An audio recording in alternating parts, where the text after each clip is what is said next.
سلامونه ملګرو، تازه خبر کاټلینګ شموزو مردان کې د ډرون حملې له امله چې کوم د 10 کسان په حق رسیدلي دي. بل اړخ ته په اورغزي کې په پولیسو باندې چاودنه شوې چې کې 15 تقریبا مړه ورسره نور هم زخمیان دي. بل اړخ ته یو غټ خبر دا دی چې په بلوچستان کې د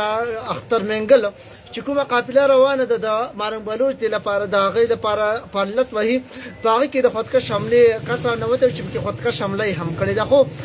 د دغې څخه مخکې د رانوتو نه مخکې د اختر منګل کومه سکیورټي وه د تحفظ لپاره هغې دغه مشکوک کس چې کوم دی هغه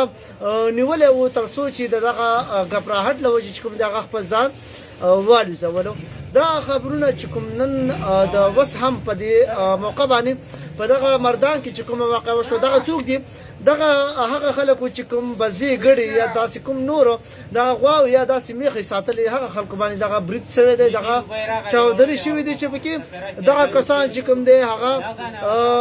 وژل شوي دي. دغه یو ځل بیا حالات چې کوم دی ډېر زیات په تیزۍ سره په بدلېدو په اړخ روان دي چې پکې دغه خلک وژل کېږي او ټارګېټ کیلینګ کېږي او دغه خلک چې کوم دی له دې نړۍ څخه په دې اختر کې یا یوه ورځ پاتې د اختر ته دغه خلک چې کوم دی وژل کېږي.